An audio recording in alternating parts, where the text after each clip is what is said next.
जैसा कि हम पहले से ही आपको बताएं, ऊष्मा स्थानांतरण में हम आपको पहला वाला जो वीडियो डाले हैं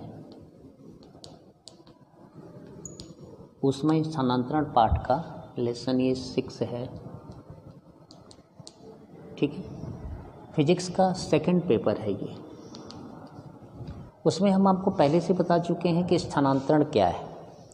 उसमें हम आपको बोले थे कि किसी वस्तु में अगर तापांतर होती है, किसी वस्तु में तापांतर के कारण ऊष्मा एक स्थान से दूसरे स्थान जाती है। जैसे ये 30 डिग्री का है, ये 0 डिग्री है, तो ऊष्मा यहाँ से यहाँ की तरफ रन करती है, यानी इस संचरण करती है। तो ऊष्मा का एक स्थान से दूसरे स्थान को जाना ही ऊष्मा स्थानांतरण कहलाता है। ऊष्मा स्थानांतरण की हमने आपको 3 विधि बताई थी: चालन, संवहन और विकिरण। 3 विधि हमने आपको बताया था। चालन में क्या होता था कि वस्तु का निकटवर्ती अणु अपने पास वाले अणु को ऊष्मा स्थानांतरण करती थी और यहाँ से लेकर यहाँ तक ऊष्मा संचरित होती थी। संवहन में हमने बताया था कि अगर कोई वस्तु आपकी जैसे द्रव जैसी कोई वस्तु है, तो जब हम इसको गर्म किया करते थे तो यहाँ जो अणु था वो ऊष्मा ले करके खुद स्थानांतरित हो जाता था ऊपर की तरफ, और यहाँ के जो अणु होते थे यहाँ आकर ऊष्मा लेते थे, यानी अणु स्थानांतरण होता था तो हमारा संवहन होता था, कण स्थानांतरण होता था तो संवहन होता था। और चालन में कण तो स्थानांतरित नहीं होता था, लेकिन अपने पास वाले वस्तु को ऊष्मा स्थानांतरित करता था, तो इसे हम कहते थे संवहन। ये चालन, ये विधि को हम चालन कहते थे और इस विधि को हम संवहन कहते थे। एक और भी हम बोले थे कि जैसे सूर्य की जो ऊष्मा है वो हमारे तक पहुंचती है डायरेक्टली, तो हम ये कह रहे थे कि इसके लिए किसी माध्यम की आवश्यकता नहीं हुई। इसमें अणु कण माध्यम है, लेकिन इसमें माध्यम की आवश्यकता नहीं हुई, तो ऊष्मा चालन की इस विधि को हम विकिरण कहते थे। ये आपको पहले से पता है जो हमने आपको कहा। तो इसी तरह जब हम लोग आगे बढ़े तो उसमें हमने ऊष्मा चालन बताया, उसमें स्थायी अवस्था बताई, स्थायी अवस्था भी बताई थी ऊष्मा चालन की। आज जो हम देख रहे हैं वो है ताप प्रवणता, वही आपको दिखाने के लिए हम ये कर रहे हैं। तो हम आज ऊष्मा स्थानांतरण में ही पढ़ रहे हैं ताप प्रवणता। ताप प्रवणता, जैसे मान लीजिए ये कोई वस्तु है ना, ये इसका समतापी पृष्ठ है, ठीक है। समतापी पृष्ठ भी हम आपको बताए थे। जब हम इस वस्तु को गर्म करते हैं, है ना, तो एक निश्चित समय बाद स्थायी अवस्था आ जाती है। तो आ जाती है तो मान लीजिए कि यहाँ का टेम्परेचर थीटा है, यहाँ का temperature theta minus delta theta है, ठीक है। जैसे यहाँ ऊष्मा हम दे रहे हैं, अगर यहाँ 1 लिखते हैं, यहाँ 2 लिखते हैं, तो जाहिर सी बात है दूरी के साथ ऊष्मा क्या होती है, घटती जाती है, यानी धीरे धीरे ऊष्मा का मान घटता जाता है। इसके बीच की दूरी अगर हम डेल्टा x माने, ठीक है, तो यहाँ देखिए क्या होता है। इसकी परिभाषा में ऊष्मा चालन की किसी वस्तु में ऊष्मा चालन की स्थायी अवस्था में, ठीक है ना, किन्हीं 2 समतापी पृष्ठों के दूरी के साथ कह सकते हैं या लंबाई के साथ कहते हैं, दूरी के साथ ताप परिवर्तन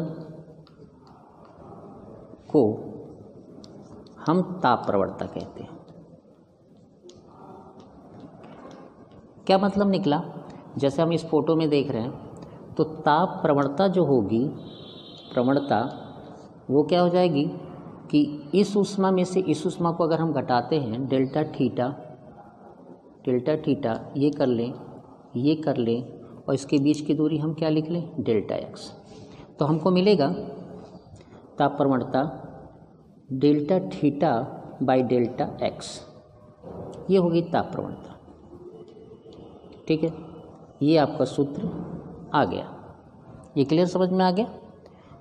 एक चीज़ और भी हम देखते हैं कि ये सूत्र आने के बाद, ठीक है, अगर हम इसकी बीमा निकालना चाहें, ताप प्रवणता की हम बीमा निकालना चाहें, मात्रक निकालना चाहें, राशि कैसी है अगर हम डिसाइड करना चाहें, तो ये भी जाने।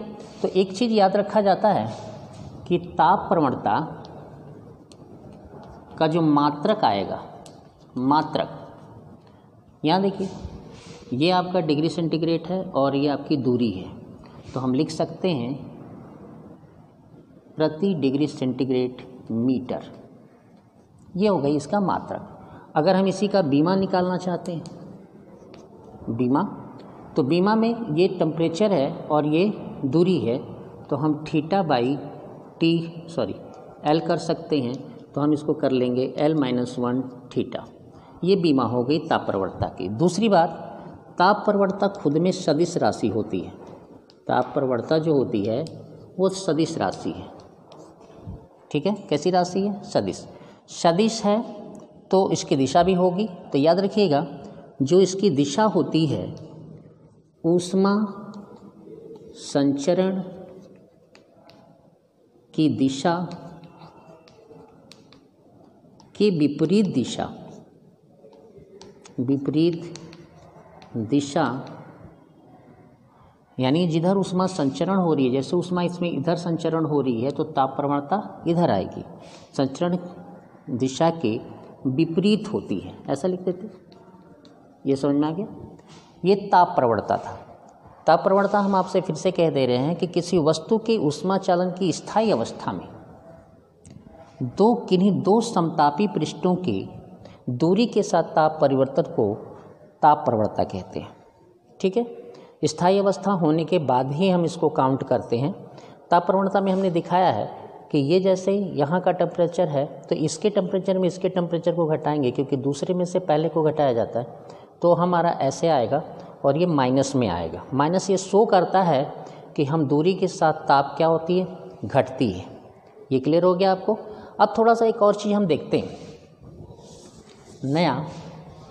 नया में क्या देखेंगे, इसको देखिए कि नया में हम जानना चाहते हैं ऊष्मा कैसे शोषित हो रही है, यानी हम बात तो करेंगे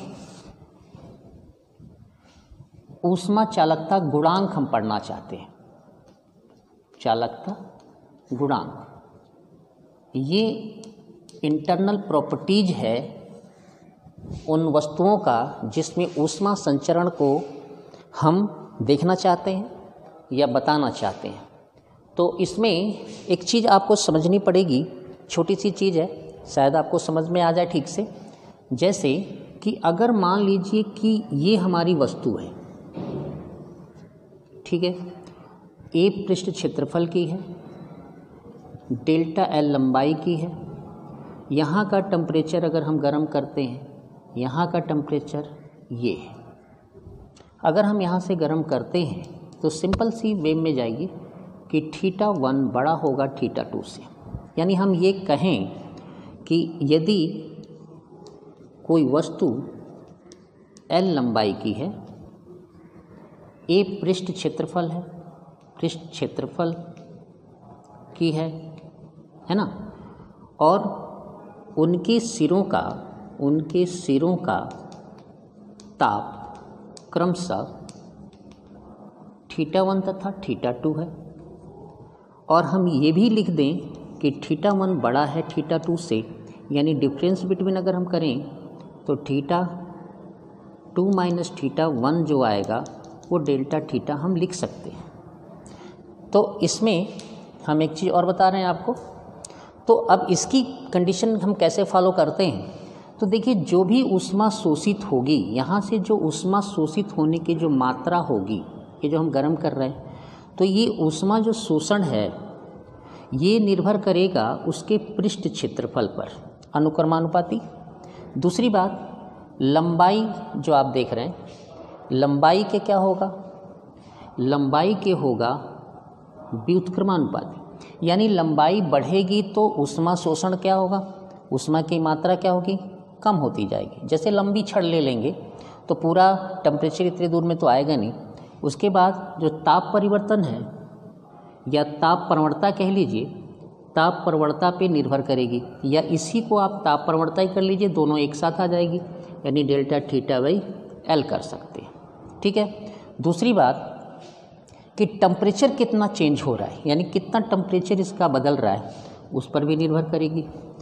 तो सब मिला करके आपको एक चीज़ फिक्स हुआ कि जो Q है वो निर्भर करेगा A delta theta by L into T पर। जब इसको ये हटाएंगे हम प्रोपोर्शनल को, तो हम एक कांस्टेंट लगा देंगे A delta theta T by L. तो ये जो आ रहा है ना, ये K, ये नियतांक है, और इसी नियतांक को हम कहते हैं वस्तु के पदार्थ की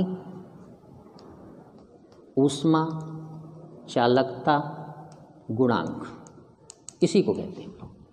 ठीक है, इसी को हम क्या कहते हैं? ऊष्मा चालकता गुणांक कहते हैं। के को हम क्या कहते हैं? ऊष्मा चालकता गुणांक कहते हैं। तो के बराबर अगर हम इस सूत्र बनाएं या जो भी करें, तो ये आपका एक सूत्र हो जाएगा वस्तु द्वारा ऊष्मा चालन की अवस्था में शोषित ऊष्मा की मात्रा कैसे निकालते हैं।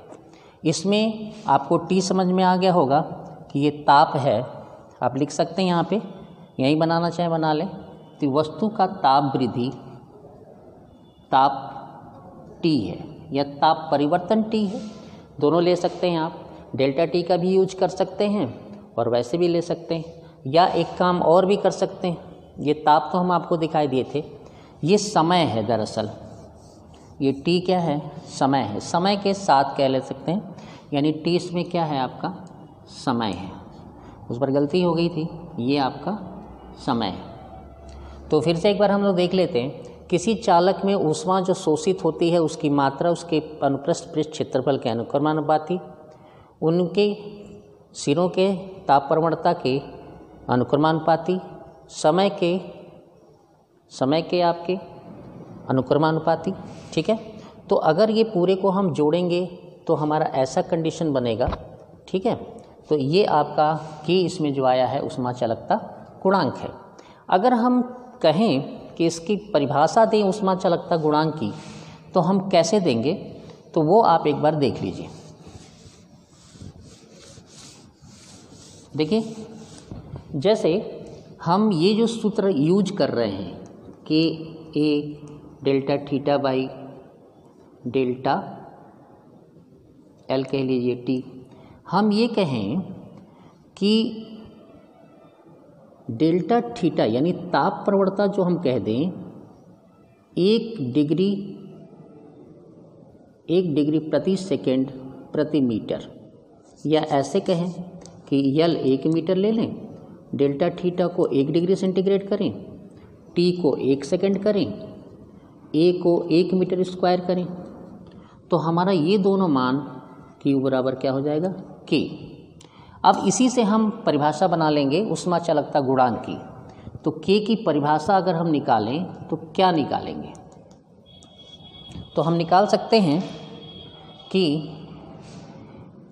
1 मीटर लंबे 1 मीटर स्क्वायर अनुप्रस्थ काट क्षेत्रफल वाले एक वस्तु के है ना ताप, वस्तु के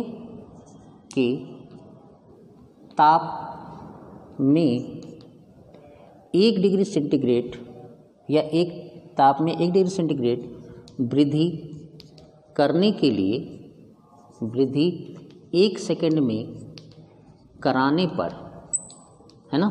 देखिए हमने लिखा 1 मीटर लंबे 1 मीटर अनुप्रस्थ काट क्षेत्रफल वाले एक वस्तु के ताप में 1 डिग्री सेंटीग्रेड वृद्धि 1 सेकेंड में कराने पर उस वस्तु द्वारा शोषित ऊष्मा की कुल मात्रा को उस वस्तु के पदार्थ का ऊष्मा चालकता गुणांक के कहते हैं। ठीक है ना। हमने क्या कहा, 1 मीटर लंबे 1 मीटर स्क्वायर अनुप्रस्थ काट क्षेत्रफल वाले एक वस्तु का ताप 1 डिग्री सेंटीग्रेड वृद्धि के लिए 1 सेकंड में कराने के लिए वस्तु द्वारा शोषित ऊष्मा की मात्रा उस वस्तु के पदार्थ की ऊष्मा चालकता गुणांक कहलाती है। ये क्लियर हो गया आपको। एक और चीज़ करते हैं, हम लोग थोड़ा बीमा भी निकाल लेते हैं, मात्रक निकाल लेते हैं, बीमा निकाल लेते हैं। मात्रक कैसे निकलेंगे, तो K बराबर अगर हम लिखना चाहें तो लिखेंगे QL/A delta theta into T। ठीक है। अब यहाँ पे देखिए, यहाँ पे बीमा हम निकाल रहे हैं तो इसको हम किलो कैलोरी लिख सकते हैं, कैलोरी। इसको हम मीटर कह सकते हैं, यहाँ इसको मीटर स्क्वायर कर सकते हैं, इसको हम यहाँ पे डिग्री सेंटीग्रेड कह सकते हैं, यहाँ इसको सेकंड कह सकते हैं। तो 1 मीटर से 1 मीटर कैंसिल हो गया, तो हम एक बार में लिख सकते हैं कि किलो कैलोरी प्रति मीटर डिग्री सेंटीग्रेड सेकंड, ये इसकी बीमा हो जाएगी। या जूल में लिखना चाहें तो जूल प्रति मीटर डिग्री सेंटीग्रेड सेकंड, ये भी लिख सकते हैं। जूल प्रति सेकंड को वाट कहते हैं तो हम वाट लिख सकते हैं, मीटर डिग्री सेंटीग्रेड। ये इसकी क्या हो गई, ये इसका हो गया आपका क्या, मात्रक। क्लियर हो गया।